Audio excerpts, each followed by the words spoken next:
Reinkarnasi Kaisar Iblis Abadi. Bab 861. Orang yang memimpin tidak lain adalah Chang Feng, Kaisar Abadi tingkat ketiga di Istana Tianluo. Di samping Chang Feng, ada Kaisar Abadi lainnya, yang berasal dari Sekte Guntur Ungu. Sisanya adalah Raja Abadi yang kuat dari Istana Tianluo dan Sekte Zilei.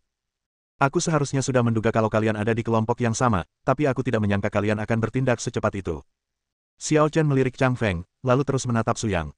Penilaiannya benar, Su Yang adalah orang yang munafik dan licik. Kaisar Xiao Dan, kau tak bisa menyalahkanku untuk ini. Orang bijak tahu waktu. Beraninya benteng keluarga jin kecil sepertiku menyinggung Istana Tianluo. Su Yang tertawa. Sebenarnya, aku tidak terlalu bersahabat dengan Istana Tianluo, tetapi senior Chang Feng memintaku untuk bekerja sama denganmu dalam menghadapimu, Kaisar Xiao Dan aku tidak punya pilihan. Kaisar Xiao Dan, aku juga minta maaf. Kaisar Abadi Sekte Guntur Ungu juga angkat bicara. Meskipun kau dan Sekte Guntur Ungu tidak punya dendam, situasi ini memaksaku untuk tidak memilih lagi. Meskipun Kaisar Abadi dari Sekte Guntur Ungu mengatakan hal yang sama dengan Su Yang, dia tidak diragukan lagi lebih tulus daripada Su Yang. Su Yang mengkhianati Xiao Chen tanpa rasa malu sedikit pun, tetapi ia senang menjilat Istana Tianluo. Kaisar Abadi dari Sekte Guntur Ungu merasa bersalah terhadap Xiao Chen, tetapi untuk mencegah sektenya terlibat, dia tetap memilih bekerja sama dengan Istana Tianluo untuk membunuh Xiao Chen. Sungguh memalukan. Xiao Chen menggelengkan kepalanya dan mendesah. Karena pilihan telah dibuat, apakah itu disengaja atau tidak disengaja, sukarela atau terpaksa, sifatnya tidak jauh berbeda. Mereka yang berdiri di seberangnya adalah musuh. Sungguh disayangkan. Alam abadi sudah bertahun-tahun tidak melihat Kaisar Dan.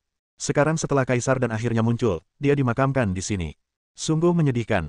Chang Feng bersikap serius, dan berkata dengan raut wajah menyesal, sebenarnya, awalnya aku hanya ingin menyingkirkan Wan Hong atau Huo Qijue dulu untuk melemahkan Sekte Meteorit. Tapi aku tidak menyangka mereka tidak datang, malah kau yang datang. Mendengar ini, Xiao Chen berkata dengan tenang, Wan Hong baik-baik saja, tetapi Huo Qijue adalah Kaisar Abadi tingkat 4. Apakah orang-orang yang telah kau persiapkan sudah cukup? Tentu saja. Kata Chang Feng yakin, senjata terkuat Huo Qijue adalah Qin Qijue-nya. Selama kita bisa membatasi musik Qin-nya dan mencegahnya tampil, maka kita semua bisa dengan mudah menaklukkannya. Formasi yang dapat meredam suara sitar. Xiao Chen menyadari bahwa ruangan itu diselimuti formasi aneh, dan suara piano mungkin tidak efektif di dalam. Ya, memang disiapkan khusus untuk Huo Qijue, tapi sepertinya sekarang tidak ada gunanya. Kata Chang Feng dengan sedikit penyesalan, tapi itu tidak masalah. Nilaimu masih lebih tinggi dari Huo Qijue, dan membunuhmu juga akan membuat perbedaan. Karena kau sudah sangat siap, tunggu apa lagi? Ayo kita pergi bersama. Kata Xiao Chen dengan tenang, tangan kirinya di belakang punggung, kau tidak memanfaatkan kesempatan yang ada di depanmu. Apa kau tidak takut aku akan kabur? 1 Kaisar Abadi peringkat ketiga, 2 Kaisar Abadi peringkat pertama, dan 10 Raja Abadi, kalian masih ingin melarikan diri dengan barisan seperti ini. Su Yang mencibir, Kaisar Xiao Dan, bukankah kau terlalu sombong? Kurasa agak tidak realistis kalau kau ingin membunuhku hanya dengan beberapa orang. Xiao Chen tampak acuh tak acuh, tanpa menyadari bahwa dirinya sedang dalam bahaya hidup dan mati. Chang Feng, Su Yang dan Kaisar Abadi dari Sekte Guntur Ungu semuanya tercengang saat mendengar ini. Bahkan orang bodoh pun akan merasa aneh saat ini. Meski ia terjebak dalam situasi putus asa karena rencana jahat mereka, Xiao Chen tidak panik sama sekali dari awal hingga akhir. Apakah dia betul-betul percaya diri atau hanya menggertak? Aku sudah melupakannya. Sejauh ini, aku hanya tahu bahwa Kaisar Xiao Dan memiliki pencapaian luar biasa dalam alkimia. Aku ingin tahu apakah dia juga memiliki prestasi luar biasa dalam kultivasinya sendiri. Saat Chang Feng berbicara, dia mengedipkan mata pada 10 Raja Abadi di sekelilingnya. Kaisar Xiao Dan, maafkan aku. 10 Raja Abadi memahami dan bersama-sama meningkatkan kultivasi mereka hingga mencapai puncaknya. Niat membunuh mereka menyatu dan membentuk jaring besar yang menyelimuti Xiao Chen. Dalam sekejap, ke-10 orang itu memiliki pemahaman diam-diam dan menyerang bersama, membunuh tanpa ampun. Meskipun 10 Raja Abadi mungkin tidak akan mampu mengalahkan seorang Kaisar Abadi tingkat pertama, pada saat ini ke-10 dari mereka bekerja sama, dan serangan mereka yang bagai-badai begitu dahsyat sehingga bahkan Kaisar Abadi tidak akan berani menganggapnya enteng dan harus menganggapnya serius. Chang Feng, Su Yang dan Kaisar Abadi dari Sekte Guntur Ungu semuanya tampak tegas dan menatap tajam, tidak melewatkan satu detail pun. Mereka yakin gelombang serangan ini akan cukup untuk menunjukkan apakah Xiao Chen percaya diri atau tidak. Jika Xiao Chen hanya menggertak, dia pasti akan mengungkap kekurangannya. Pada saat itu, salah satu dari mereka bertiga dapat dengan mudah membunuh Xiao Chen, Kaisar Dan. Membunuh Kaisar Dan adalah prestasi yang menakjubkan. Akan tetapi, mereka kecewa karena tidak menemukan sedikit pun jejak kepengecutan atau kekurangan pada diri Xiao Chen. Xiao Chen berdiri teguh di tempatnya, setegas batu, ekspresinya tidak berubah. Baru ketika gerakan mematikan dari 10 Raja Abadi berada tepat di depannya, dia akhirnya melihatnya melakukan gerakan sederhana. Segel pedang kekaisaran. Dengan kata-kata dingin, Xiao Chen tiba-tiba mengangkat tangan kanannya perlahan, dan niat pedang yang tak tertandingi menyublim dalam sekejap, melonjak di sekelilingnya. 10 Raja Abadi hanya merasakan suatu kekuatan penindasan yang tak terlukiskan datang ke arah mereka, dan aliran darah dan udara di dalam tubuh mereka menjadi tidak terkendali dan mulai dengan cepat menjadi tidak teratur, mengembun menjadi energi pedang kecil di dalam tubuh mereka. Bagaimana mungkin? Raja Abadi yang berada di depan dan paling dekat dengan Xiao Chen tiba-tiba pupil matanya mengecil. Ledakan. Energi pedang emas yang tak terhitung jumlahnya meledak dari dalam keluar, seketika membuat tubuhnya berlubang-lubang, lalu meledak dengan suara keras, tak meninggalkan jejak apapun di tubuhnya. Energi pedang emas bercampur kabut darah dan darah mengembara dalam kehampaan, menambah kesan mengerikan dan berdarah pada atmosfer aneh itu, hampir membuatnya mati lemas. Apa yang sedang terjadi? 9 Raja Abadi lainnya merasa ngeri saat melihat rekan mereka dibunuh secara misterius oleh energi pedang. Namun saat mereka ingin meneruskan, mereka mendapati diri mereka seperti terkena mantra dan tidak bisa bergerak. 3 kaki di sekelilingku adalah area terlarang dari domain pedang surgawi. Siapapun yang masuk akan mati. Xiao Chen berbicara dengan acuh tak acuh, lalu mengambil langkah ringan, meledakkan kekuatan pamungkas pedang surgawi. Ledakan, ledakan, ledakan. Sebuah pemandangan mengerikan pun muncul. 9 Raja Abadi, dengan Xiao Chen sebagai pusatnya, meledak satu persatu dari dekat hingga jauh. Tubuh setiap orang meledak, dan energi pedang emas yang mengerikan keluar dari tubuh mereka, persis sama dengan kematian orang pertama. Pada akhirnya, puluhan juta energi pedang emas berputar terus-menerus, seperti badai yang mengamuk, membentuk domain absolut dalam ruang 3 kaki di sekitar Xiao Chen, seolah-olah melambangkan zona terlarang Tuhan, yang tidak dapat disentuh. Menyentuh, putus asa. Bagaimana kamu bisa menjadi seperti ini? Chang Feng, Su Yang dan Kaisar Abadi dari Sekte Guntur Ungu semuanya terkejut saat melihat pemandangan di depan mereka. 10 Raja Abadi dihancurkan dalam waktu singkat, tanpa sisa, jiwa dan raga mereka pun hancur. Belum lagi kelemahan Xiao Chen yang terungkap, mereka bahkan tidak bisa memahami gerakan Xiao Chen. Mungkin jika mereka menghadapi 10 Raja Abadi, mereka akhirnya bisa membunuh mereka. Tapi bukankah Xiao Chen ahli dalam alkimia? Kenapa dia begitu kuat? Terlebih lagi, Xiao Chen yang saat ini diselimuti oleh energi pedang emas, tampak begitu suci dan tak terduga, bagaikan dewa sejati yang tidak dapat dinodai atau dilanggar. Bahkan jika mereka semua menyerang bersama-sama, apakah mereka benar-benar dapat membunuhnya? Bab 862. Sekarang giliranmu, ayo bersama. Tatapan Xiao Chen bagaikan dewa yang menatapnya balik. Bahkan seseorang dengan kultivasi Kaisar Abadi pun merasakan keterkejutan yang tak terlukiskan. Chang Feng, Su Yang dan Kaisar Abadi dari Sekte Guntur Ungu segera merasa seolah-olah mereka menghadapi musuh yang tangguh dan masing-masing mengambil tindakan pencegahan. Awalnya saya pikir berurusan dengan Xiao Chen, seorang kaisar dan akan jauh lebih mudah dari yang direncanakan. Namun, tidak seorang pun menyangka bahwa kekuatan Xiao Chen begitu luar biasa dan tidak dapat diduga. Selain Chang Feng, Su Yang dan Kaisar Abadi dari Sekte Guntur Ungu sudah menyesal setuju untuk bekerja sama dengan Istana Tianluo dalam operasi ini. Seolah menyadari keraguan kedua pria itu, Chang Feng segera angkat bicara, kalian berdua, jangan pernah berpikir untuk menyerah. Pembalasan dendam sudah terlanjur dilakukan.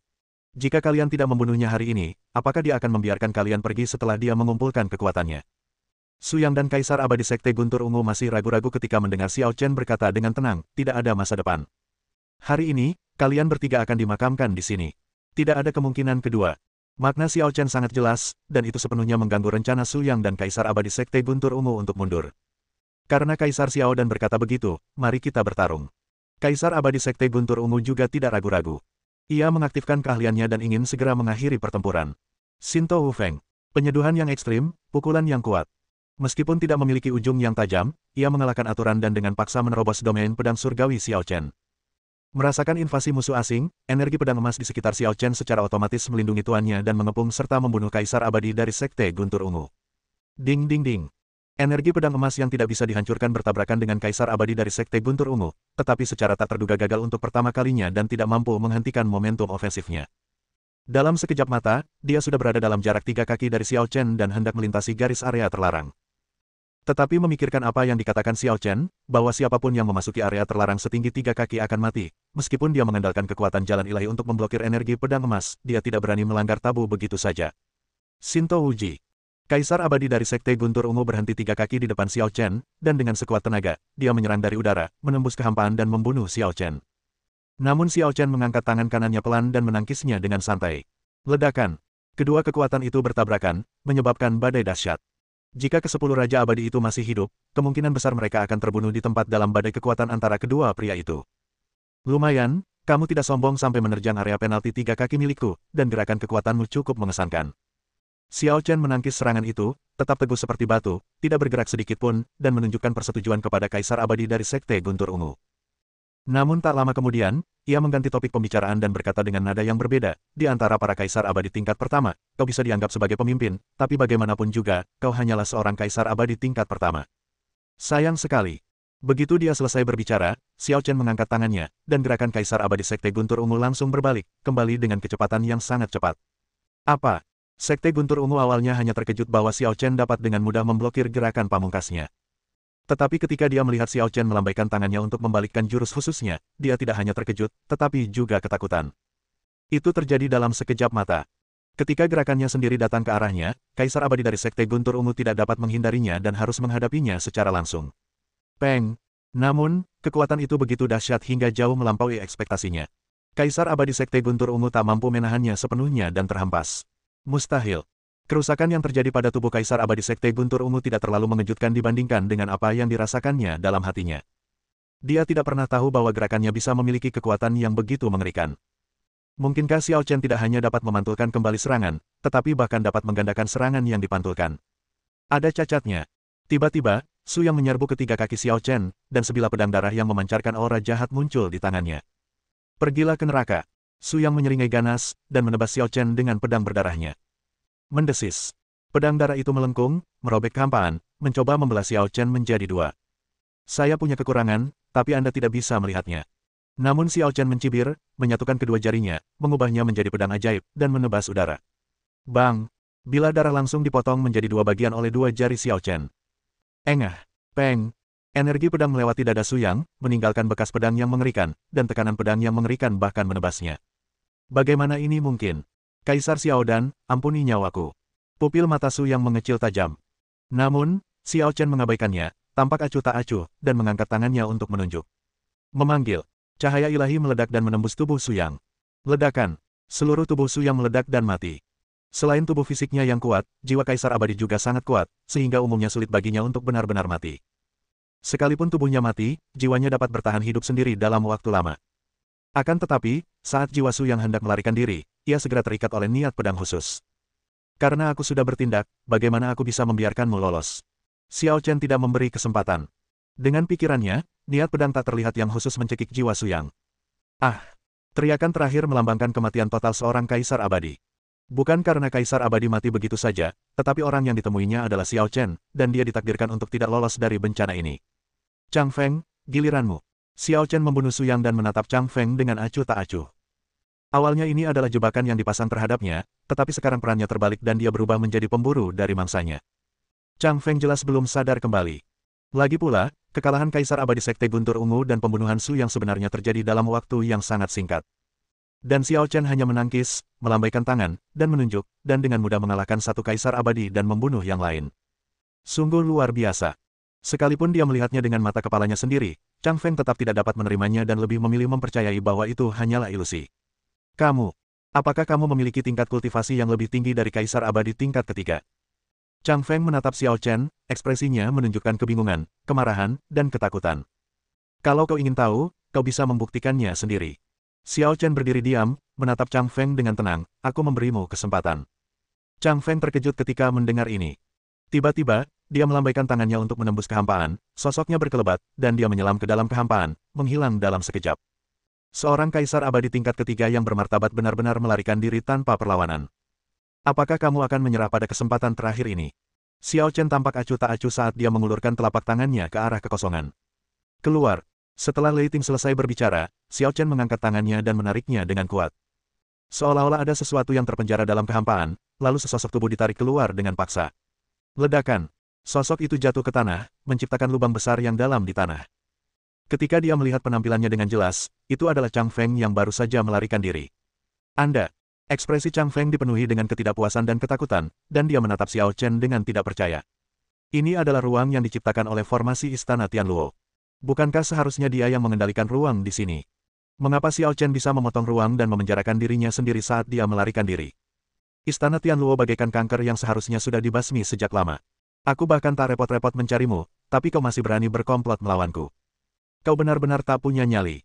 Nada bicara Xiao Chen dingin dan tanpa ampun, dan dia mengangkat tangannya dan menunjuk. Engah.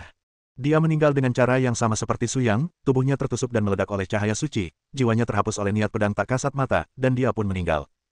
Hanya kau yang tersisa. Tatapan Xiao Chen beralih ke Kaisar Abadi Sekte Guntur Ungu, dan dia berkata dengan tenang, aku serahkan harga diriku padamu. Bunuh diri. Kaisar Abadi Sekte Guntur Ungu sedikit terkejut dan menghela napas menyesal, terima kasih.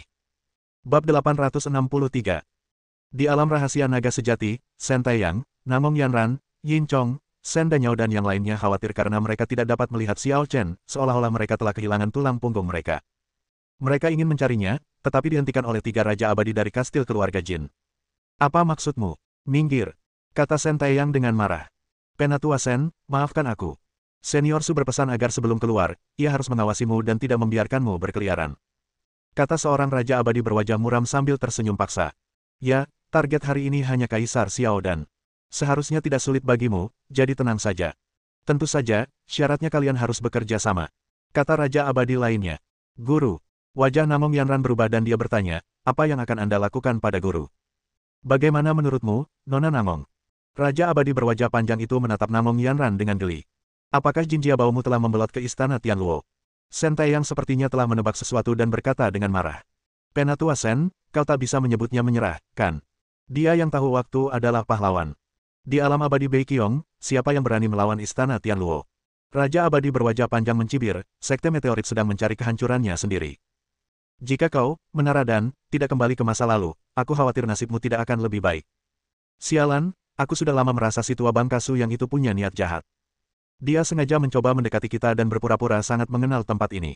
Sepertinya dia sedang menjebak kita. Shen Taeyang geram. Penatua kedua, tuan kita telah terjebak dan kita tidak tahu apa yang terjadi. Ayo kita keluar bersama. Namong Yanran pastinya sangat cemas saat ini. Meskipun Xiao Chen misterius dan kuat, setiap orang terkadang bisa ceroboh. Dengan perencanaan yang matang dari Suyang dan Istana Tianluo, sulit untuk mengatakan apakah Xiao Chen masih bisa aman dan sehat. Shen Taeyang punya ide yang sama. Meskipun dia tahu identitas Xiao Chen, dia juga bisa merasakan bahwa Xiao Chen berbeda dari kehidupan sebelumnya, dan dia tidak tahu apakah kekuatannya telah pulih ke puncaknya. Sekarang setelah kita jatuh ke dalam perangkap, kemungkinan terjadinya bencana tidak dapat dikesampingkan. Jadi, dia merasa ada sesuatu yang perlu dilakukan. Haha, kau masih berpikir untuk menyelamatkannya. Raja Abadi berwajah panjang tertawa. Terlepas dari apakah kau mampu melakukannya atau tidak, aku khawatir sudah terlambat. Dilihat dari waktunya, Kaisar Xiao Dan sudah menjadi hantu pengembara. Sayangnya, Anda salah perhitungan. Begitu mendengar kata-kata dingin itu, tekanan yang amat kuat menghampiriku. Kesombongan 3 Raja Abadi Jin Jiabao lenyap, digantikan oleh rasa takut yang tak berujung. Klik. Kehampaan itu hancur, dan sesosok yang sombong melangkah keluar dan muncul di hadapan semua orang. Menguasai. Namong Yanran berteriak gembira. Tuan Xiao. Yin Chong dan Shen Danyao juga menghela napas lega. Berita terbaiknya adalah Xiao Chen aman dan sehat. Kau, kenapa kau ada di sini? Di mana Senior Su? Ketiga Raja Abadi dari Jin Jiabao menatap Xiao Chen dengan kaget. Karena aku di sini, dia jelas tidak aman. Kalau kamu benar-benar ingin menemuinya, bagaimana kalau aku antar kamu? Tatapan mata Xiao Chen yang dingin tertuju, dan kekuatan pamungkas pedang surgawi muncul kembali. Meskipun ketiga Raja Abadi Jin Jiabao menyadari sesuatu, sulit bagi mereka untuk mengubah apapun. Engah, engah, engah. Energi pedang emas meledak dari dalam keluar, dan ketiga Raja Abadi itu mati seketika, tanpa jejak tubuh mereka yang tersisa. Ini, pemandangan mengejutkan itu membuat semua orang yang hadir tercengang. Lagi pula, bagi mereka, Raja Abadi juga merupakan eksistensi yang sangat kuat, tetapi di depan Xiao Chen, dia tidak berbeda dari seekor semut. Shen Taeyang adalah yang pertama bereaksi. Ia menghampiri Xiao Chen dan berkata, syukurlah semuanya baik-baik saja. Suyang dan para bajingan dari Istana Tianluo itu benar-benar sudah bosan hidup. Xiao Chen terdiam dan berkata, tidak apa-apa kalau yang lain mengkhawatirkanku, tapi kenapa kau juga begitu khawatir? Apa kau meremehkanku? Mendengar ini, Shen Taeyang berkata dengan canggung, aku baru menyadari penampilanmu berbeda dari sebelumnya, jadi kupikir kau belum pulih. Memang benar kita belum pulih sepenuhnya. Xiao Chen mengangguk dengan tenang. Sebenarnya, jika dipikir-pikir, kekhawatiran Shen Taeyang tidaklah tidak masuk akal. Lagi pula, di kehidupan sebelumnya, orang-orang hanya tahu bahwa dia sangat kuat, menyatukan dunia peri, dan dihormati sebagai kaisar. Namun, tidak ada yang benar-benar tahu seberapa kuatnya dia. Tuan, kastil keluarga Jin sangat keji, mereka harus dihukum berat. Kata Namong Yanran. Dengan kematian Suyang, Jin Jiabao bukan lagi ancaman. Musuh sebenarnya adalah Istana Tianluo. Kata Xiao Chen dengan tenang, begitu kita keluar dari alam rahasia naga sejati, kita akan membalas dendam pada Istana Tianluo. Perang dengan Istana Tianluo, ini bukan masalah kecil. Kata Shen Tianyang dengan sungguh-sungguh, Istana Tianluo telah sering bergerak selama 100 tahun terakhir, ambisi mereka semakin membesar, dan mereka tampaknya bertekad untuk melindungi siapapun yang patuh maupun yang tidak patuh. Bahkan Sekte Guntur Ungu dan Istana Phoenix Es telah tunduk pada Istana Tianluo dan tidak berani menantang mereka. Situasi ini memang sudah seharusnya dipatahkan. Apa kau ingin aku tunduk pada mereka? Tanya Xiao Chen ringan. Aku tidak bilang begitu. Kata Shen Taeyang sambil tersenyum menyanjung, orang-orang sombong dari Istana Tianluo itu pantas dihukum. Kau benar menghukum mereka. Baiklah, mari kita bicarakan ini setelah kita keluar. Kata Xiao Chen, meskipun kita menghadapi beberapa situasi tak terduga, itu tidak akan menghalangi kita untuk terus menjelajahi alam rahasia naga sejati. Pada titik ini, Xiao Chen tiba-tiba mengirim pesan suara ke Yaki di dunia batin, aku akan membiarkanmu keluar, tetapi kamu harus sedikit menyusut, kalau tidak, tidak akan muat. Tidak masalah. Ketika Yaki mendengar bahwa dia boleh keluar, dia langsung menjadi gembira. Meskipun tubuhnya besar, ia dapat menahan teknik transformasi sederhana dan dapat mengecilkan tubuhnya. Pikiran Xiao Chen bergerak, dan dia membuka saluran ruang dalam. Wow! Dengan kilatan cahaya, seekor ular kecil muncul di tangan Xiao Chen, berenang di telapak tangannya. Xiao Chen terdiam, kamu tidak harus menjadi sekecil itu, kan? Tidak apa-apa, di sini nyaman. Yaki tidak peduli dengan detail-detail ini. Pikirannya sepenuhnya tertarik oleh alam rahasia naga sejati saat ini. Tampaknya ia mendengar panggilan dari suatu tempat, menariknya ke sana. Hei, kau bukan ular putih kecil itu. Tanya Nangong Yanran dengan curiga. Kenapa kau jadi sekecil itu lagi? Jangan berisik, biarkan aku diam sebentar. Yaki tidak berniat bercanda dengan Nangong Yanran. Xiao Chen menyadari ada sesuatu yang salah dan bertanya, apa yang kamu rasakan? Ada sesuatu yang memanggilku dari kedalaman gua, tapi naluriku menolak, seolah ada suara yang memberitahuku untuk tidak masuk. Yaki sepertinya berada dalam dilema. Xiao Chen terkejut. Sejak dia bertemu Yaki, ini adalah pertama kalinya dia melihat Yaki dalam suasana hati seperti ini. Lalu apa yang akan kau lakukan? Tanya Xiao Chen. Yaki ragu sejenak lalu berkata, saya ingin masuk dan melihat-lihat.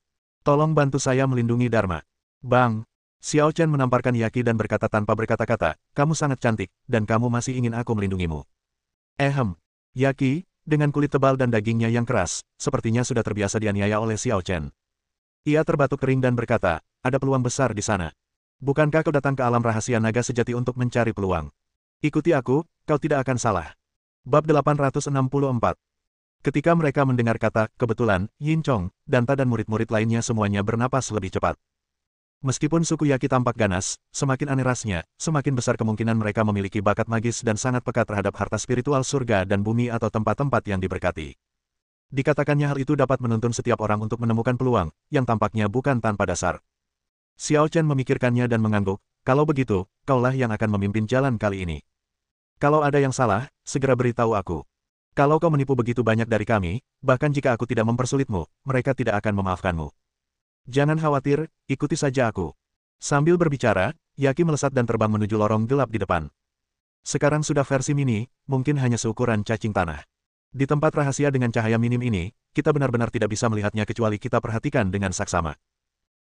Semua sekte dan kekuatan besar memiliki departemen yang didedikasikan untuk menyimpan tablet jiwa, yang dijaga oleh personel khusus. Piring jiwa melambangkan seseorang. Jika piring jiwa retak atau pecah, artinya orang tersebut akan mengalami bencana besar atau jiwanya akan tercerai-berai. Di Aula Tianluo, ada juga departemen untuk menyimpan tablet jiwa. Siapapun yang berada pada level Raja Abadi berhak mendirikan tablet jiwa agar dapat meramalkan nasib baik dan buruk kapan saja. Jika terjadi keadaan darurat, Istana Tianluo akan dapat mendeteksinya dan memberikan bantuan segera. Bahkan Raja Abadi pun memenuhi syarat, apalagi tokoh setingkat Kaisar Abadi. Tablet jiwa Kaisar Abadi harus disimpan dengan sangat hati-hati dan waspada, dan seseorang harus ditugaskan untuk mengawasinya setiap saat. Meskipun secara umum, mustahil bagi orang di level Kaisar Abadi untuk menghadapi bahaya. Namun, ada pengecualian untuk semuanya. Misalnya, kali ini, ketika penjaga prasasti jiwa Chang Feng menyadari bahwa prasasti itu retak, ia sangat ketakutan hingga jiwanya hampir mati. Ia segera memanggil kepala Aula, Pei Yinglong. Setelah Pei Yinglong tiba, sesepuh tertinggi Chang Cheng juga bergegas datang setelah mendengar berita itu. Kakak ketiga, bagaimana ini bisa terjadi? Apa yang terjadi? Chang Cheng dan Chang Feng bukanlah saudara kandung, tetapi hubungan mereka lebih dalam dari saudara kandung. Pada saat ini, Chang Cheng melihat tablet jiwa Chang Feng hancur, dan dia merasa pusing dan patah hati. Penatua Chang Feng adalah Kaisar Abadi tingkat 3. Bagaimana mungkin tablet jiwanya hancur? Pei Yinglong terkejut. Masalah ini di luar pemahamannya. Mencapai ranah Kaisar Abadi setara dengan berdiri di puncak piramida. Bahkan Kaisar Abadi tingkat pertama pun layak dihormati dan dipuja dunia. Jatuhnya Kaisar Abadi sangat jarang terjadi dalam sejarah, kecuali jika terjadi perebutan kekuasaan dalam skala besar. Terlebih lagi, Chang Feng adalah kaisar abadi tingkat ketiga, jadi dia seharusnya memiliki kemampuan untuk melindungi dirinya sendiri apapun yang terjadi. Apakah terjadi kecelakaan di alam rahasia naga sejati? Pei Yinglong menebak. Misteri alam rahasia naga sejati begitu besar sehingga bahkan istana Tianluo pun tak pernah bisa melihat gambaran utuhnya. Alam ini begitu berbahaya dan tak terduga sehingga cukup mengancam kaisar abadi. Mungkin Chang Feng menemukan rahasia besar dari alam rahasia naga sejati dan menghadapi bahaya. Tidak, kurasa itu ada hubungannya dengan sekte meteorit. Chang Cheng merenung. Chang Feng sudah beberapa kali ke alam rahasia naga sejati, tapi dia tidak terlalu tertarik. Kali ini dia pergi untuk berurusan dengan sekte meteorit atas permintaanku, tapi aku tidak menyangka. Kecuali Kaisar Qin 7 mutlak, bagaimana mungkin sekte meteorit lainnya bisa menandingi tetua Chang Feng? Pei Yinglong bingung. Memang menarik. Kata Chang Cheng kesal, lupakan saja, kita tidak bisa menyentuh sekte meteorit ini, jadi jangan memprovokasi mereka untuk saat ini. Semuanya akan beres ketika kepala istana yang lama keluar dari pengasingan. Dia pasti akan membalaskan dendam Chang Feng. Di alam rahasia naga sejati, Xiao Chen dan yang lainnya masih menuju ke kedalaman alam rahasia naga sejati di bawah kepemimpinan Yaqi. Anehnya, mereka tidak menemui bahaya atau rintangan apapun di sepanjang jalan dan menjalani perjalanan dengan lancar. Sekitar 1 jam kemudian, mereka sampai di jalan buntu. Tidak ada jalan keluar, kata Namong Yanran sambil melihat sekeliling dengan bingung. Apakah kita mengambil jalan yang salah? Gadis kecil, kamu belum melihat dunia, jangan bicara omong kosong. Yaqi terbang mengelilingi Namong Yanran dan berkata, lihat bagaimana gurumu bertindak. Namong Yanran sedikit terkejut dan menatap Xiao Chen. Namun Xiao Chen merenung sejenak, melangkah maju, menutupi dinding dengan tangannya, dan Huang Ji Huaxian Jue pun diaktifkan, dan kekuatan abadi kekaisaran pun terbentuk. Tiba-tiba, cahaya putih yang menyilaukan muncul, dan ruang gelap menjadi terang benderang, membutakan semua orang sesaat. Setelah beberapa saat, cahaya putih itu memudar, dan semua orang perlahan-lahan mendapatkan kembali penglihatan mereka, hanya untuk menemukan bahwa waktu dan ruang di sekitarnya telah berubah dan mereka telah tiba di tempat yang istimewa dan misterius. Di sini, hampir mustahil untuk mengetahui arahnya, karena semuanya berwarna putih di atas, di bawah, di kiri, dan di kanan. Tidak ada apapun di seluruh ruang itu kecuali warna putih. Tempat apa ini? Semua orang sedikit ketakutan. Perasaan ini seperti berada di alam semesta yang tak terbatas. Setidaknya ada bintang di alam semesta, tetapi di sini tidak ada apa-apa. Tanpa sadar, orang-orang diam-diam mendekati Xiao Chen, seolah-olah hanya ini yang bisa meredakan kecemasan batin mereka. Xiao Chen tetap tanpa ekspresi, kesadarannya menyapu sekeliling, lalu bertanya pada Baki, apakah suara itu memanggilmu ke sini? Biar aku selidiki. Sambil berbicara, Yaqi mulai berkelana di ruang putih, terbang ke sana kemari, seakan-akan mencari sesuatu. Setelah 30.000 tahun, akhirnya seseorang memasuki ruang hampa. Selamat. Tiba-tiba terdengar suara tua dan kuno, dan tampaknya suara itu tidak dapat menahan kegembiraannya. 30.000 tahun adalah angka astronomi bahkan bagi para pembudidaya abadi, dan itu adalah periode waktu yang sangat lama. Sulit membayangkan apa artinya bagi seseorang untuk hidup sendirian di tempat seperti itu selama 30.000 tahun. Tidak heran pihak lain merasa senang. Tetapi ketika Xiao Chen mendengar ini, alisnya sedikit berkerut dan dia bertanya, siapa kamu? Akulah penguasa ruang hampa. Aku tak punya entitas, hanya pikiran. Jawab suara tua itu. Seperti nenek moyang Danta kecil. Namong Yanran tampak tenggelam dalam pikirannya. Leluhur Xiao Danta hanya memiliki kemauan tetapi tidak memiliki entitas, atau dapat dikatakan Xiao Danta adalah entitasnya.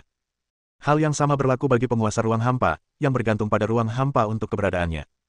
Apa hubungan antara ruang void dan alam rahasia naga sejati? Xiao Chen bertanya, apa arti ruang void? Ruang hampa adalah tempat uji coba terakhir alam rahasia naga sejati. Kata Dewa Ketiadaan. Mungkin ada peluang dengan ukuran yang berbeda-beda di tempat lain di alam rahasia naga sejati, dan mereka yang memanfaatkannya bisa mendapatkan banyak keuntungan. Tapi peluang itu tidak ada apa-apanya dibandingkan dengan peluang di ruang hampa. Begitu kata-kata ini diucapkan, orang-orang dari sekte meteorit dan Danta semuanya terkejut. Alasan mengapa alam rahasia naga sejati telah populer sejak lama dan banyak dicari adalah karena luasnya dan berisi harta karun tersembunyi yang sangat besar yang belum pernah digali sepenuhnya. Kini, mereka benar-benar telah menemukan kesempatan terbaik dan terhebat di alam rahasia naga sejati. Bagaimana mungkin ini tidak menarik? Maksudmu, jika aku lulus ujianmu, aku bisa mendapatkan kesempatan terakhir untuk memasuki alam rahasia naga sejati? Tanya Xiao Chen. Ya. Sang Dewa Ketiadaan memberikan jawaban yang tegas. Bab 865. Senior, ujian apa yang harus kita lalui? Seorang murid Danta tak dapat menahan diri untuk bertanya, kapan dimulainya? Jangan bicara. Tegur Sentayang, apa kau punya sopan santun? Apa kau punya hak bicara di sini? Melihat hal ini, Namong Yanran tidak memohon untuk muridnya, tetapi malah berpikir bahwa Sentayang benar untuk memberinya pelajaran. Dalam menghadapi godaan, banyak orang telah menyingkapkan sifat serakah dan penuh nafsu. Kalau di waktu lain mana berani mereka ngomong di depan orang tua. Mendengar hal itu, sang murid agak tidak puas, tetapi dia menundukkan kepalanya karena tekanan dari sang penatua. Jangan terlalu menuntut, dan jangan terlalu tidak sabar. Semua orang di sini punya kesempatan, dan ini kesempatan yang sama. Kata sang penguasa ketiadaan, kesempatan adalah tentang mereka yang ditakdirkan untuk menang. Menarik sekali. Tanya Xiao Chen dengan penuh minat, tes macam apa yang kamu bicarakan? Aku ingin kalian semua bersiap. Ujian akan segera dimulai. Kata Dewa Ketiadaan. Tapi jujur saja, peluang dan bahaya selalu ada. Ujian terakhir di alam rahasia naga sejati bukanlah hal yang mudah. Mungkin tampak seperti ilusi, tetapi kenyataannya, semuanya nyata dan benar-benar terjadi. Karena itu, cedera atau bahkan kematian bukanlah hal yang mengejutkan. Apakah dia akan mati? Beberapa orang mendengar ini dan jantung mereka mulai berdetak kencang. Namun, karena mengira kesempatan besar itu akan menimpa mereka pun menekan kekhawatiran mereka. Sekarang sudah sampai pada titik ini, bagaimana kita bisa mundur? Shen Taeyang berkata dengan suara berat, pikirkan baik-baik dan buat keputusan sendiri apakah akan menerima ujian itu atau tidak. Semua orang mengangguk, dan tak seorang pun mundur. Bagus sekali, kalau tidak ada yang menyerah, ujian akan segera dimulai. Suara sang dewa ketiadaan terdengar. Seketika, sebuah bola cahaya muncul di sekitar semua orang. Setelah terbungkus, mereka dibawa pergi oleh kekuatan misterius dan menghilang. Hanya Yaki yang sendiri dan tidak banyak berubah. Sial, di mana orang-orangnya? Yaki berenang di ruang kosong itu, tetapi tidak melihat seorang pun, dan tidak dapat menahan rasa cemasnya. Terutama sejak Xiao Chen hilang, ia merasa sangat tidak aman. Jangan khawatir, Anda berbeda dari mereka dan memiliki kesempatan yang lebih istimewa. Sang penguasa ketiadaan tersenyum tanpa alasan. Kemudian, kekuatan misterius menyelimuti Yaki. Yaki terkejut dan ingin melawan, tetapi sia-sia.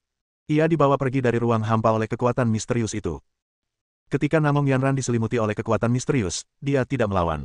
Pemandangan di depan matanya berkelebat, dan dia tiba di tempat lain.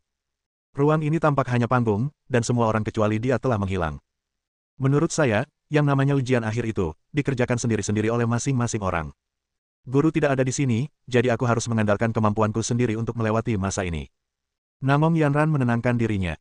Dia mendapati bahwa setelah mengikuti Xiao Chen selama beberapa waktu, tanpa disadari dia menjadi sangat bergantung padanya. Karena apapun masalahnya, selama kamu bertanya pada Xiao Chen, kamu akan segera mendapat jawaban yang sempurna. Mengikuti Xiao Chen, Anda tidak perlu khawatir tentang kekhawatiran atau bahaya apapun. Tetapi ujian yang akan datang harus dilakukan sendirian, dan tidak ada cara untuk meminta bantuan Xiao Chen. Aku tidak akan mengecewakan guru. Begitulah yang dipikirkan oleh Namong Yanran dalam hatinya, lalu ia menyingkirkan segala gangguan, memfokuskan pikirannya, dan menghadapi tantangan itu. Ujian akhir memiliki 3 tingkat. Level pertama, kalahkan atau bunuh lawan di depanmu. Suara terprogram terdengar. Namong Yanran tercengang melihat dirinya, lain berdiri di ujung panggung, menatapnya dengan senyum manis. Klon. Ekspresi wajah Namong Yanran berangsur-angsur menjadi serius. Aku bukan klon biasa. Kalau aku membunuhmu, aku akan jadi Namong Yanran. Kloningan Namong Yanran masih tersenyum manis, tapi ada kesan menyeramkan dalam penampilannya. Apa katamu? Namong Yanran terkejut. Tidakkah kau mengerti? Klon itu tertawa. Meskipun aku diciptakan oleh aturan ketiadaan karena kedatanganmu, aku sekarang menjadi manusia nyata. Jika aku membunuhmu, aku bisa menggantikanmu dan kembali ke dunia nyata. Mustahil. Namong Yanran merasa sulit untuk tetap tenang. Sebuah klon mengancam akan membunuhnya dan mengambil tempatnya. Bukankah ini hanya sebuah ujian? Mungkin atau tidak, itu tergantung pada kekuatanmu. Begitu dia selesai berbicara, kloningan Namong Yanran bergerak dengan anggun dan mengambil inisiatif untuk menyerang. Hujan pedang yang melayang. Niat pedang menyapu langit, mengembun menjadi ribuan pedang, jatuh bagai hujan, semuanya mengarah ke Namong Yanran untuk membunuhnya. Namong Yanran kehilangan inisiatif dan terpaksa merespons. Setiap kali ia menangkis gelombang serangan, ia akan terdorong mundur beberapa langkah oleh kekuatan dahsyat itu. Dalam sekejap, ia berada dalam bahaya. Benar saja, bahkan kemampuan pun bisa ditiru. Tapi karena itu kemampuanku, bagaimana mungkin aku tidak tahu cara meretasnya? Pikiran Namong Yanran bergerak, dan dia berubah menjadi pedang ajaib. Memanggil para dewa. Pedang ajaib itu menari-nari, cahaya pedang berkelap-kelip, menahan kekuatan jatuhnya hujan pedang, lalu menyerang balik dengan kekuatan besar, menyerang klon itu. Namun, klon itu melintas dan muncul di depan Namong Yanran lagi. Ada cacatnya. Kloningan Namong Yanran tersenyum manis, dan dengan lambaian tangannya, pedang ajaib yang identik muncul, menembusnya. Engah. Tak berdaya mengelak, tubuh Namong Yanran tertusuk pedang. Darah berceceran, menodai pakaian putihnya hingga merah. Meskipun pedang ini tidak berakibat fatal, namun tidak diragukan lagi hal itu menyebabkan cedera serius pada diri Namong Yanran, dan dia kehilangan sedikitnya 30% kekuatan fisiknya. Cek-cek, baru ronde kedua, dan kau sudah tidak sanggup bertahan lebih lama lagi. Kloningan Nangong Yanran yakin akan kemenangan, tetapi tidak langsung membunuh. Sebaliknya, ia menghunus pedang ajaibnya dan mundur. Sebagai balasan atas kebaikanmu menciptakanku, aku akan memberimu kesempatan lagi. Ia menatap Namong Yanran dan berkata, ingat, ini satu-satunya kesempatan. Lagi pula, aku juga menginginkan hak untuk hidup. Namong Yanran terdiam mendengar ini. Meskipun itu adalah klon, pihak lain sebenarnya memiliki pemikiran yang unik, ide yang unik, dan perasaan yang unik, yang sungguh luar biasa. Bahkan pihak lain dapat menebak pikiran dan tindakannya selangkah lebih maju, sementara dia tidak tahu apapun tentang pihak lain. Hal ini membuatnya bingung. Siapakah sebenarnya Namong Yanran? Jika ada seseorang yang persis seperti dia dan dapat sepenuhnya menggantikannya, lalu apa arti keberadaannya? Di tempat lain, Xiao Chen memandang sekelilingnya, seakan tengah memikirkan sesuatu. Tiba-tiba, sebuah suara terdengar. Level pertama, kalahkan atau bunuh orang di depanmu untuk bisa lewat. Jelas saja, Xiao Chen menghadapi ujian yang sama dengan Namong Yanran. Xiao Chen mengangkat alisnya dan menatap dengan penuh minat pada sosok yang muncul di hadapannya, yang tampak persis seperti dirinya. Ujian cermin. Yang disebut pantulan cermin adalah pantulan cermin. Seseorang yang persis seperti dirinya akan muncul di hadapannya, seperti melihat ke cermin, itulah prinsip pantulan cermin. Benar sekali. Aturan pencerminan adalah salah satu aturan ruang hampa. Xiao Chen, yang disalin dari sisi lain, berkata dengan tenang, siapapun yang datang ke sini bisa memiliki diri baru yang diciptakan oleh aturan. Oh, benarkah? Xiao Chen mendengarnya, terkekeh dengan tangan di belakang punggungnya, dan berkata dengan santai, kalau begitu biarkan aku melihat kemampuanmu. Bab 866. Kenapa kau butuh saksi? Kemampuanku adalah kemampuanmu. Apa kau tidak tahu jelas tentang kemampuanmu sendiri? Klon itu menatap Xiao Chen dan berkata, apakah kamu yakin kamu memiliki kekuatan untuk mengimbangiku? Kata Xiao Chen sambil tersenyum. Tentu saja, aku adalah salinan dari semua yang kau miliki, jadi tentu saja aku tahu semua yang kau ketahui. Kata klon itu dengan percaya diri. Dan aku bisa memprediksi langkahmu selanjutnya, tapi kau tidak tahu apa-apa tentangku. Karena di bawah aturan ketiadaan, aku telah dianugerahi kebijaksanaan khusus. Benarkah? Tanya Xiao Chen dengan tenang, kenapa kamu tidak mencobanya sendiri? Aku akan melakukan hal yang sama tanpa kau perintahkan. Bunuh kau dan aku akan menggantikanmu. Klon itu dingin dan tegas, seluruh tubuhnya penuh dengan energi abadi, dan dia menggunakan energinya seolah-olah itu adalah naluri. 8 langkah iblis surgawi. Xiao Chen menggunakan jurus andalannya, dan klon-klon itu muncul bagaikan hantu, secepat kilat. Seolah-olah beberapa sosok muncul di kehampaan pada saat yang bersamaan, dan dalam sekejap mereka sudah berada di depan Xiao Chen. Namun, klon itu tidak menyerang, tetapi tiba-tiba menghilang dari pandangan Xiao Chen dan kembali ke tempat asalnya. Kelihatannya tidak pernah terjadi pergerakan apapun, dan semua yang terjadi dalam sekejap mata hanyalah ilusi. Kau pasti takjub dengan kecepatannya, kan? Klon itu menatap Xiao Chen dan berkata, kecepatannya sungguh luar biasa. Ketika dikerahkan secara maksimal, kecepatannya bahkan bisa mendistorsi kehampaan. Pemahamanmu tentang kecepatan masih belum lengkap. Xiao Chen menggelengkan kepalanya. Twisting Void hanyalah kecepatan yang lebih rendah. Apa katamu? Ekspresi klon itu menjadi gelap. Tidakkah kau mengerti? Tanya Xiao Chen dengan tenang, jika kecepatanmu menyebabkan kekosongan terdistorsi, itu berarti ada jejak yang harus diikuti, dan itu akan diketahui sebelumnya. Kecepatan tertinggi hanya mengubah posisimu, tanpa menyebabkan perubahan lain. Omong kosong. Teriak klon itu dengan marah. Sepertinya kamu tidak begitu mengerti. Xiao Chen berkata dengan tenang, tidak masalah, aku akan menunjukkannya padamu. Begitu dia selesai berbicara, sosok Xiao Chen tiba-tiba menghilang dari tempatnya. Pada saat yang hampir bersamaan, Xiao Chen muncul di belakang klon tersebut. Angkat tanganmu dan lambaikan tangan. Peng. Meskipun klon tersebut meniru kemampuan Xiao Chen dan kesadarannya lebih kuat daripada rata-rata kaisar abadi, ia sama sekali tidak mampu mengejar kecepatan Xiao Chen dan tertampar. Replika itu terlambat menyadarinya dan merasakan trauma, lalu tiba-tiba terbangun dengan ekspresi tidak percaya. Bagaimana? Itu mungkin. Saya jelas menyalin semuanya darinya, jadi mengapa kecepatan dan kekuatannya lebih unggul dari saya? Kamu kelihatan bingung. Xiao Chen menatap klon itu dengan acuh tak acuh. Mengapa? Tanya klon itu. Karena niat utamaku berada di atas aturan ketiadaan. Begitu ia selesai berbicara, aura yang mencengangkan tiba-tiba meledak dari tubuh Xiao Chen, melintasi 4 lautan dan melampaui 9 langit. Tekanan yang tak terlukiskan membuat manusia dan dewa gemetar. Klik. Dalam kegelapan, aturan ketiadaan tidak dapat menahannya dan menunjukkan tanda-tanda runtuh. Klon itu diciptakan oleh aturan ketiadaan. Pada saat itu, aturan ketiadaan runtuh, dan retakan pun muncul di tubuhnya. Bagaimana mungkin? Klon itu tertegun lama, lalu tampak memahami sesuatu. Ia menatap Xiao Chen dan berkata, meskipun ini hanya sebagian dari aturan ketiadaan, sungguh luar biasa kau bisa melanggarnya. Aku seharusnya merasa terhormat. Setelah mengucapkan hal itu, replika itu hancur berkeping-keping dan lenyap tanpa jejak.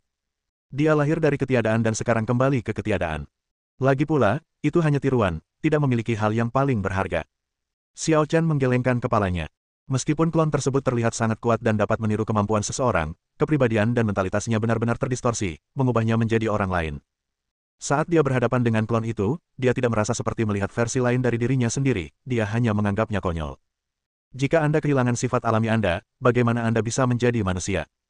Ngomong-ngomong, apa tujuan sebenarnya dari Dewa Ketiadaan? Xiao Chen sedikit mengernyit, seolah memikirkan sesuatu. Selamat telah melewati level pertama. Sekarang lanjutkan ke level kedua, ujian iblis batiniah. Sebuah suara tanpa tubuh terdengar, dan pemandangan di sekitarnya berubah, seolah-olah akan membawa Xiao Chen ke lokasi persidangan tingkat kedua. Namun, Xiao Chen berkata dengan nada tidak tertarik, setan batin lainnya, ujian yang ada di mana-mana, tidak ada artinya. Begitu dia selesai berbicara, sosok Xiao Chen menghilang dari tempatnya dalam sekejap.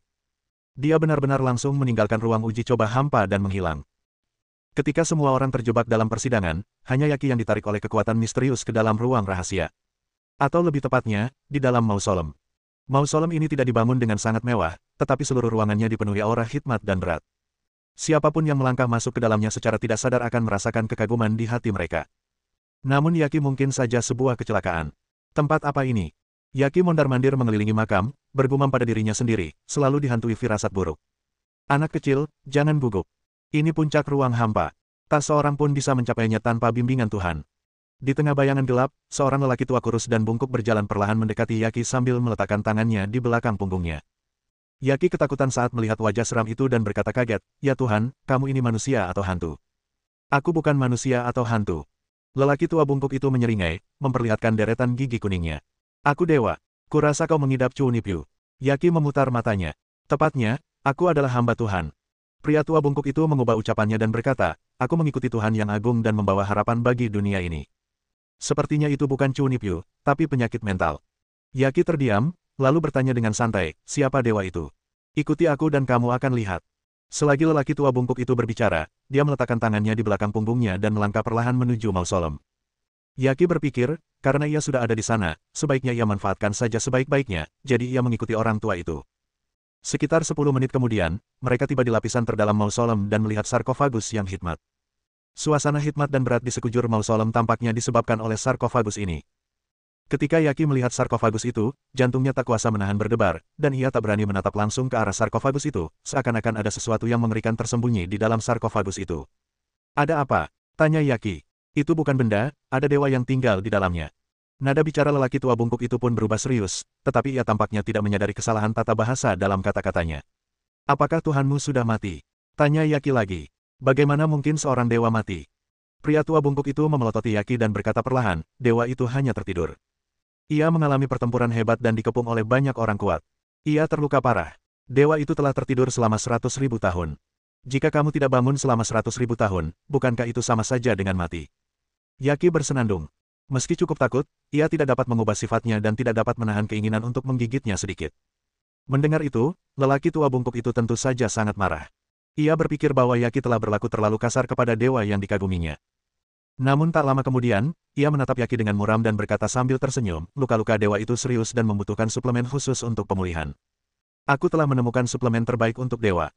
Bab 867. Ditatap seperti ini, Yaki tentu saja sedikit ngeri. Lalu, ia seakan menyadari sesuatu dan berkata dengan marah, "Obat mujarab yang kau bicarakan, mungkinkah itu aku?" Tentu saja, luka-luka dewa berhubungan dengan ras naga, dan karena itu membutuhkan darah naga yang berharga untuk menyembuhkannya. Pria tua bungkuk itu menatap Yaki seolah-olah sedang melihat hadiah yang sempurna. Darah naga.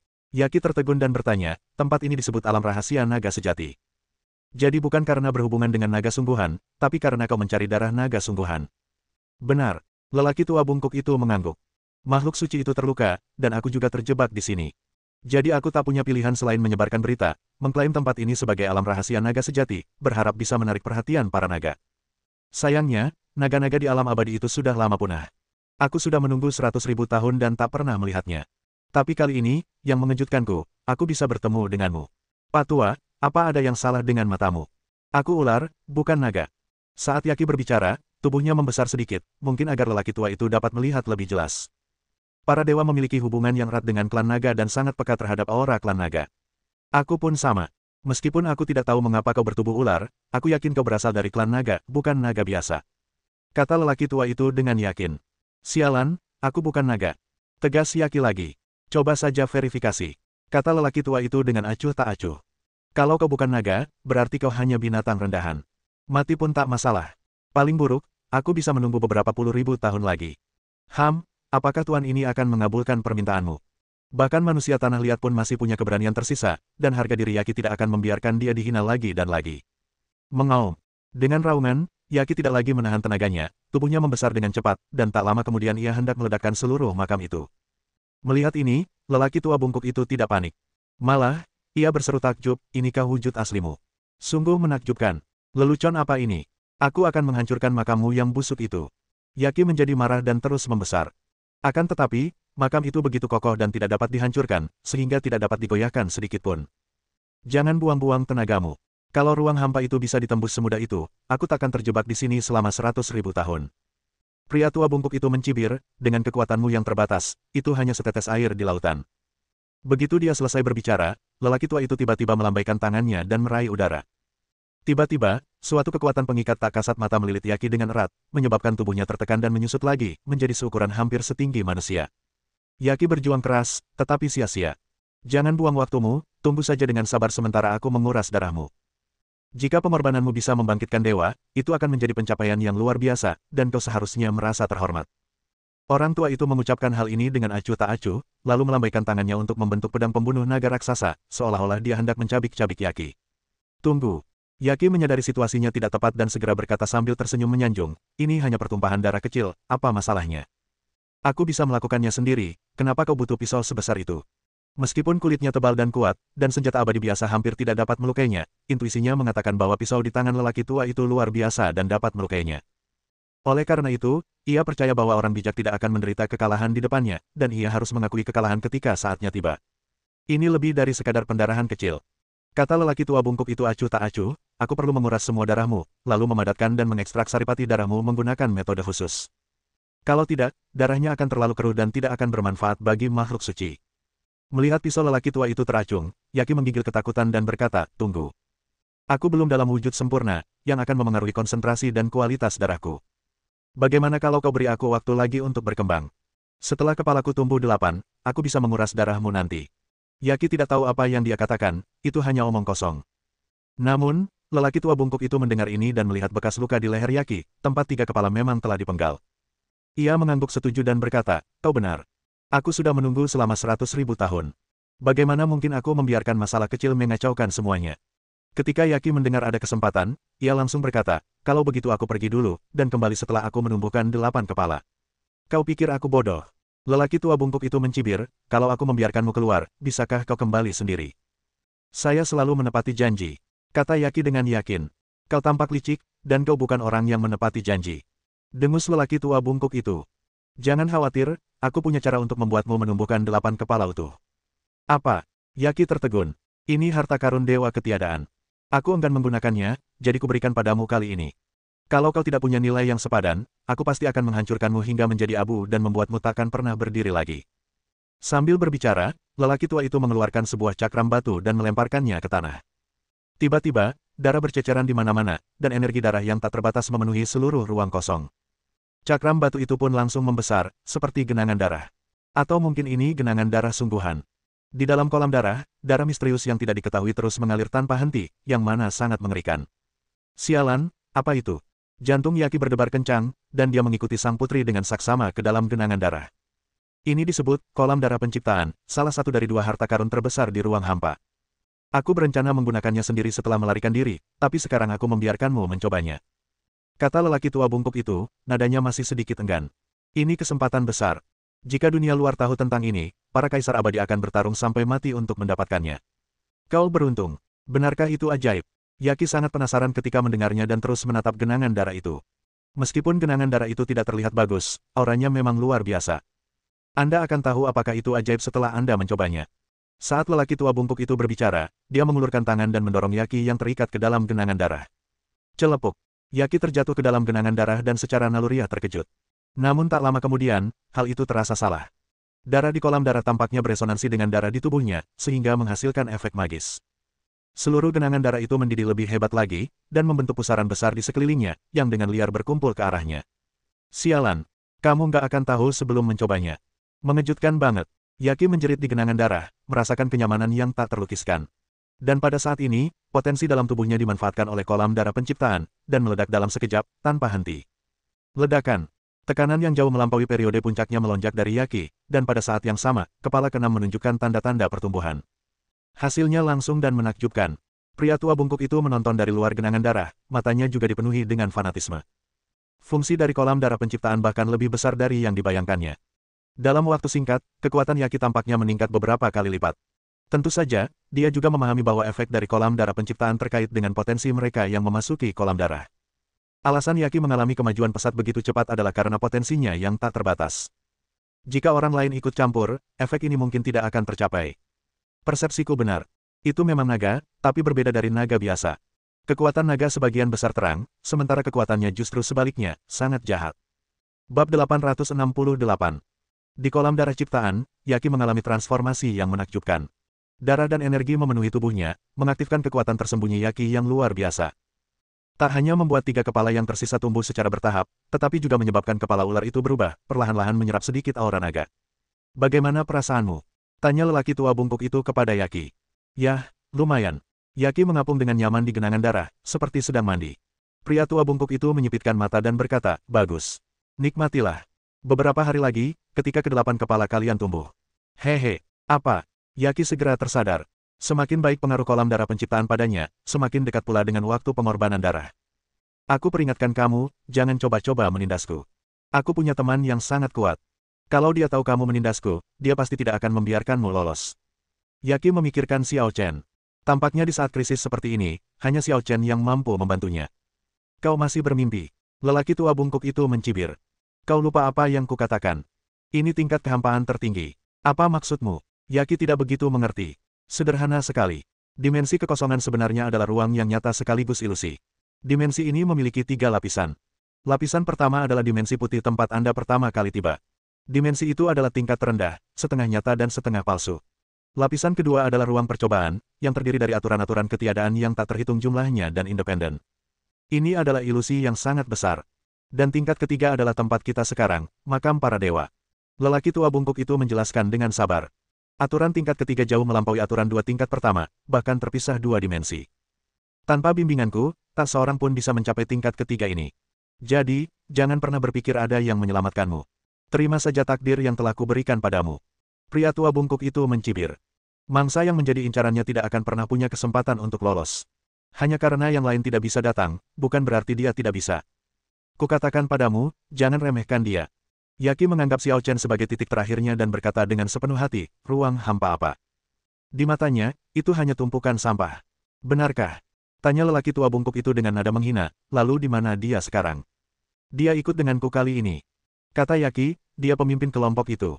Aku tidak melihat tokoh terkemuka. Pria tua bungkuk itu berpikir sejenak dan berkata, di mataku, mereka semua sama saja. Mendengar ini, Yaki berpikir bahwa itu memang prasangka dan tentu saja menganggap Xiao Chen sebagai pemimpin.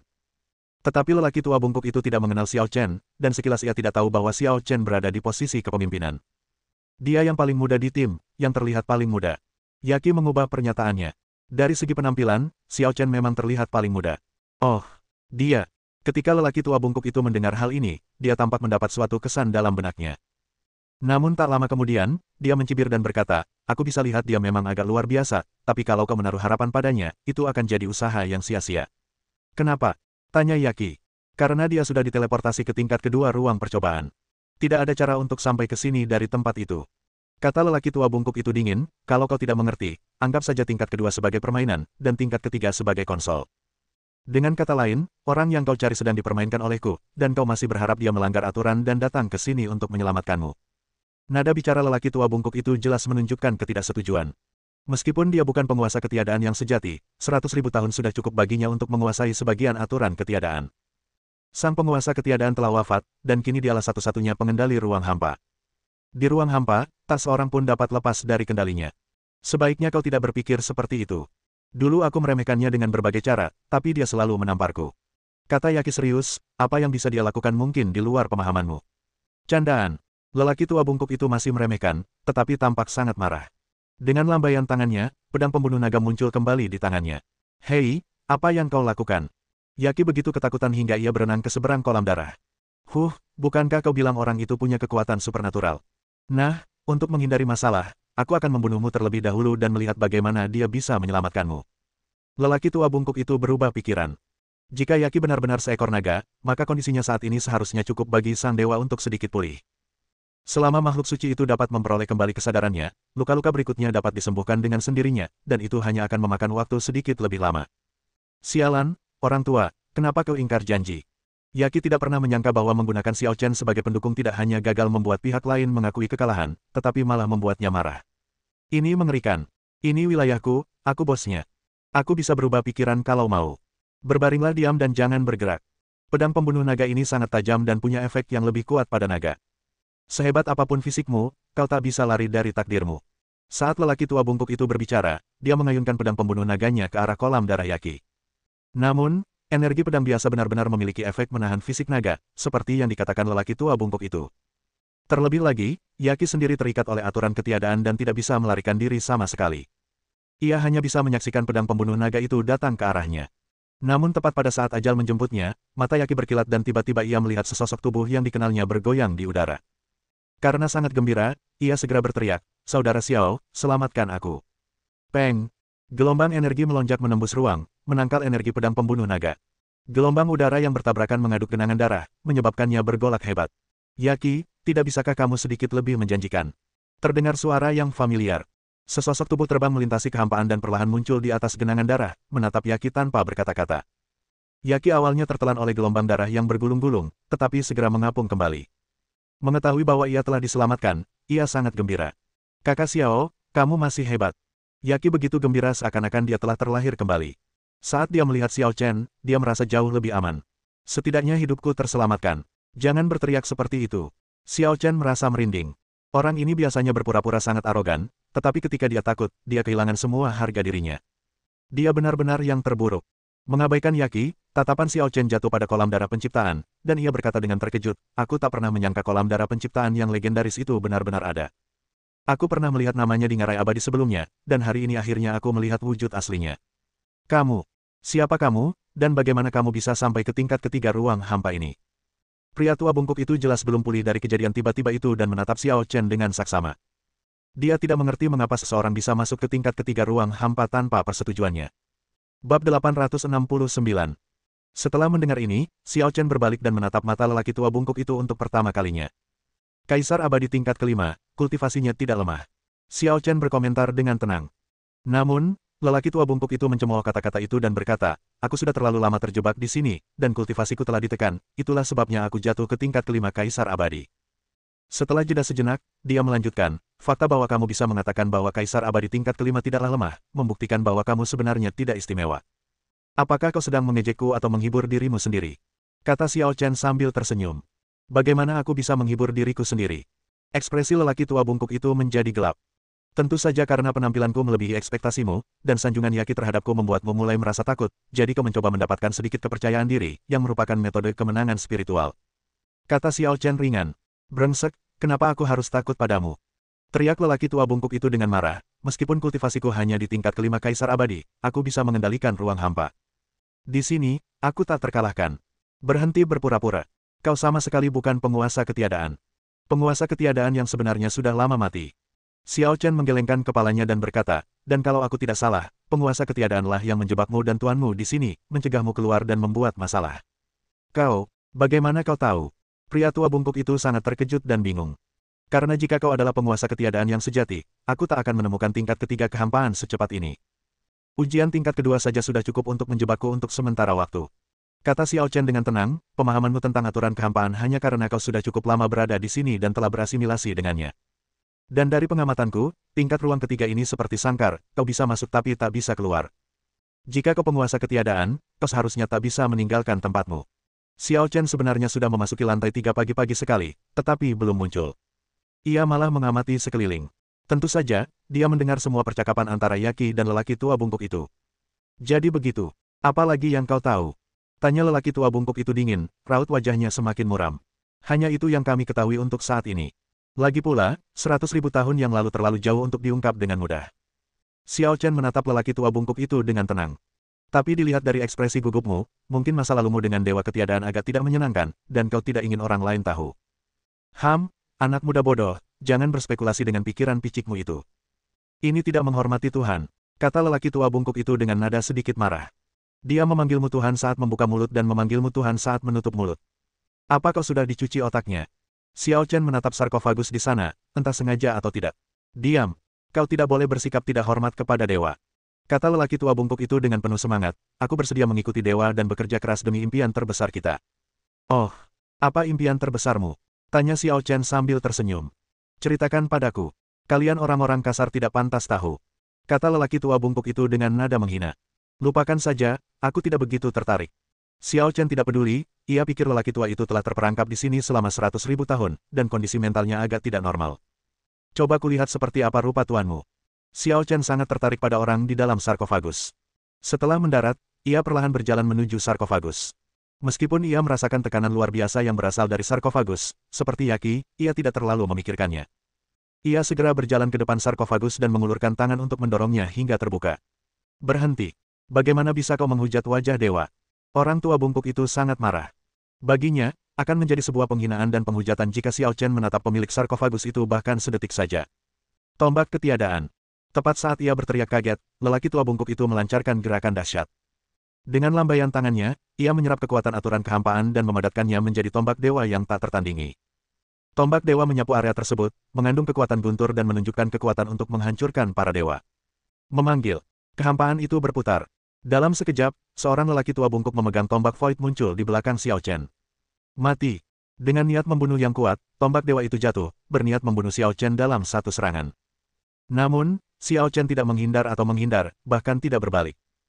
Tepat saat tombak dewa hendak menembus punggungnya, kilatan petir hijau tiba-tiba membentuk perisai yang tak bisa dihancurkan, menghalangi tombak dewa kehampaan. Cek-cek. Tombak dewa dan perisai petir bertabrakan, menciptakan percikan api yang intens dan cemerlang. Ini. Pupil mata lelaki tua bungkuk itu mengecil karena tak percaya. Dia menggunakan jurus terkuat berdasarkan prinsip ketiadaan, tapi Xiao Chen bahkan tidak perlu menghadapinya secara langsung.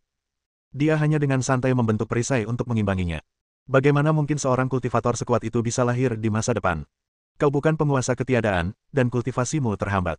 Kau tak layak mendapatkan perhatianku saat ini. Xiao Chen berkata dengan ringan. Lalu, perisai guntur biru itu meledak. Peng! Dampak yang dahsyat itu menghancurkan tombak ilahi kekosongan dan bahkan menjatuhkan lelaki tua bungkuk itu. Meskipun tidak berakibat fatal, namun cukup membuatnya kehilangan kemampuan bergerak untuk beberapa saat. Saudara Xiao, cepat bunuh dia, dan lihat apakah dia berani menindas orang lain lagi. Melihat Xiao Chen menunjukkan kekuatannya yang luar biasa, Yaki mulai bertindak seperti pengganggu, seolah-olah dia ingin membalas 2 kali lipat penghinaan yang baru saja dideritanya. Namun, Xiao Chen mengabaikannya. Dia tidak tahu banyak tentang ruang hampa, jadi tidak disarankan untuk membunuh orang untuk saat ini. Tidak akan terlambat untuk mengambil keputusan setelah semuanya jelas untuk menghindari kecelakaan. Lagi pula, Namong Yanran, Yin Chong dan yang lainnya masih berada di ruang sidang tingkat kedua. Coba aku lihat siapa kamu. Perhatian Xiao Chen masih tertuju pada sarkofagus, dan dia mengulurkan tangan untuk mengangkat tutup sarkofagus lagi. Saat dia menyentuh sarkofagus, Xiao Chen jelas merasakan penolakan yang kuat. Meskipun orang di dalamnya tidak sadarkan diri, tekanan luar biasa yang dipancarkannya tanpa disadari tetap saja menakutkan, dan tidak seorang pun diizinkan untuk mendekat. Kau sudah tidur selama 100.000 tahun, dan masih belum puas. Coba kulihat apa yang salah denganmu. Mungkin aku bisa membantumu. Meskipun dia menghadapi perlawanan, Xiao Chen dengan paksa menekan perlawanan sarkofagus dan bersikeras untuk membukanya. Bangkit. Gemuruh. Kekuatan Xiao Chen begitu dahsyat sehingga kehendak peti mati batu itu tak terbendung. Tutup peti mati itu perlahan terbuka, menimbulkan suara berat yang seakan tak berujung. Bagaimana mungkin dia tidak takut dengan tekanan tuannya? Pria tua bungkuk itu roboh ke samping, tampak ketakutan. Meskipun sang guru telah tertidur lelap dan tidak terbangun selama 100.000 tahun, tekanan yang dipancarkannya bukanlah sesuatu yang dapat ditahan oleh kaisar abadi biasa. Apa asal-usul pemuda ini? Begitu tutup peti mati dibuka, pemandangan di dalam peti mati secara alami dapat dilihat sekilas. Oh! Xiao Chen menatap orang yang tidur nyenyak di peti mati dengan ekspresi terkejut. Pemilik sarkofagus itu tampak berusia sekitar 34 tahun, berambut hitam, dan berwajah gagah. Ia tampak jauh lebih muda daripada lelaki tua bungkuk itu. Setidaknya, begitulah kelihatannya. Saat itu, matanya terpejam, ia tak bernapas, tak ada detak jantung, wajahnya pucat pasi, dan seluruh tubuhnya dingin. Ia tampak seperti orang yang telah lama meninggal, tanpa tanda-tanda kehidupan. Jiwa telah binasa, tetapi tubuh abadi. Setidaknya dia seorang kaisar agung. Xiao Chen sedikit terkejut. Siapa yang mengira bahwa di dalam alam rahasia naga sejati ini, ada seorang kaisar agung yang dimakamkan? Bab 870. Meskipun tidak banyak orang kuat yang tubuhnya mati tetapi jiwanya abadi, namun hal itu tidaklah sulit dilakukan asalkan seseorang mencapai tingkat kaisar abadi atau bahkan raja abadi, dan mempraktikkan beberapa teknik untuk memperkuat jiwa. Akan tetapi, tidaklah mungkin bagi orang biasa untuk mencapai keabadian tubuh sementara jiwanya binasa. Bagaimanapun, jiwa adalah fondasi seseorang. Menurut akal sehat, jika jiwa hancur, tubuh tidak akan berguna. Akan tetapi, apabila kultivasi seseorang telah mencapai taraf kaisar agung dan mengolah fisiknya secara ekstrim, ada kemungkinan jiwanya akan musnah sedangkan raganya akan tetap abadi. Yang dimaksud dengan jiwa mati tetapi jasad tetap abadi ialah jasad tersebut sudah tidak memiliki kesadaran lagi dan itu sama halnya dengan orang yang sudah meninggal, namun jasad tersebut masih mengandung kekuatan dahsyat yang tidak ada duanya. Ambil contoh pemilik sarkofagus di depan kita. Jika seorang kaisar abadi biasa menyerang tubuh pemilik sarkofagus sekarang, kaisar abadi tersebut tidak hanya akan gagal menghancurkan tubuhnya, tetapi juga akan terluka atau bahkan terbunuh oleh tekanan sang kaisar. Dalam kehidupan sebelumnya, Xiao Chen yakin bahwa dia bisa lebih kuat dari pemilik sarkofagus, tetapi saat ini, fisiknya masih kalah. Dengan kata lain, kondisi fisiknya saat ini tidak kuat sama sekali, dan tidak dapat dibandingkan dengan orang yang sedikit lebih kuat, karena ia hampir tidak pernah berolahraga. Ia meremehkan praktik metode pemurnian tubuh biasa, dan metode pemurnian tubuh tingkat atas memerlukan kondisi khusus, bukan sekadar metodenya. Di kehidupan sebelumnya, ia mengolah tubuh sucinya di keluarga kuno Xuan Yuan. Ketika ada kesempatan, ia pasti akan mengunjungi keluarga Xuan Yuan lagi. Sungguh memalukan menguburkan jasad sebaik itu di sini. Xiao Chen menatap pemilik sarkofagus sambil berpikir dalam-dalam. Di sisi lain, lelaki tua bungkuk itu menyadari bahwa niat Xiao Chen tidak murni, dan bertanya dengan marah, apa yang akan kamu lakukan? Tuanmu sudah mati. Percuma kau menjaganya seumur hidupmu. Kata Xiao Chen dengan tenang, daripada begitu, kenapa tidak biarkan aku yang mengurusnya? Aku bisa membuat tuanmu kembali berjaya. Omong kosong, tuanku belum mati. Selama kita punya darah klan naga, kita bisa menyelamatkan tuanku dan membangunkannya. Kata lelaki tua bungkuk itu dengan penuh semangat. Siapa yang memberitahumu bahwa darah naga dapat menyelamatkan tuanmu? Xiao Chen masih sangat yakin dengan penilaiannya. Pemilik sarkofagus itu telah meninggal selama 100.000 tahun dan mustahil baginya untuk dibangkitkan. Hanya saja, tubuhnya masih memiliki kekuatan yang luar biasa. Darah naga memang berharga, tetapi tidak akan pernah bisa menghidupkan kembali orang mati. Jangan khawatir tentang siapa yang memberitahuku ini. Tuanku belum mati, jadi bagaimana mungkin Tuhan mati? Pria tua bungkuk itu menolak mempercayainya. Sebenarnya, meskipun kau tak mengatakannya, aku bisa menebaknya. Selain kau, tuan dan pelayan, hanya ada satu orang lain di kehampaan ini. Kata Xiao Chen dengan tenang, penguasa ketiadaan. Mata lelaki tua bungkuk itu berkilat ketika mendengar ini, tetapi segera meredup lagi. Menarik sekali. Kau dan penguasa ketiadaan adalah musuh bebuyutan, tapi kau malah percaya semua yang dikatakannya. Xiao Chen mulai berpikir bahwa lelaki tua bungkuk itu bukannya tidak percaya bahwa pemilik sarkofagus itu belum mati, tetapi dia tidak bisa menerimanya. Dalam pikirannya, pemilik sarkofagus itu seperti dewa dan tidak bisa dibunuh, jadi dia mulai menipu dirinya sendiri. Ia terus-menerus mengatakan pada dirinya sendiri bahwa pemilik sarkofagus itu tidak mati, tetapi hidup dalam kebohongan yang dibuatnya sendiri dan tidak mau bangun. Melihat ekspresi lelaki tua bungkuk itu yang mulai kehilangan fokus dan terdiam, Xiao Chen berkata tanpa daya, sangat sulit untuk berkomunikasi denganmu. Sebaiknya aku bertanya kepada dewa ketiadaan. Lelaki tua bungkuk itu tiba-tiba terkejut sesaat, tetapi segera pulih dan tampak agak acuh tak acuh.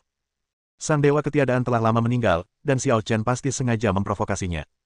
Saudara Xiao, apa yang kau bicarakan? Bukankah penguasa ketiadaan sudah mati? Kenapa kau bertanya padanya? Yaki juga terbang keluar dari genangan darah. Lagi pula, sekarang bukan waktunya mandi. Penguasa ketiadaan memang sudah mati. Dia mungkin tewas dalam pertempuran berdarah dengan pemilik sarkofagus, dan jiwanya hancur. Kata Xiao Chen dengan tenang, tapi aku bisa merasakan bahwa ruang hampa itu dipenuhi dengan kehendaknya. Penuh dengan keinginannya. Yaki merasa sedikit takut saat mendengarnya. Ya, kau bisa membayangkannya seperti sebuah benda yang dipecah menjadi atom-atom yang tak terhitung jumlahnya. Roh penguasa kekosongan menghilang dan tersebar di seluruh kehampaan, maha hadir. Jelas Xiao Chen. Ini tak diragukan lagi keuntungan penguasa kekosongan yang bertarung di wilayah kekuasaannya sendiri. Jika orang lain, roh dan jiwanya akan hancur dan lenyap antara langit dan bumi, dan mereka akan segera mati. Namun, sang penguasa ketiadaan mati di ruang hampa.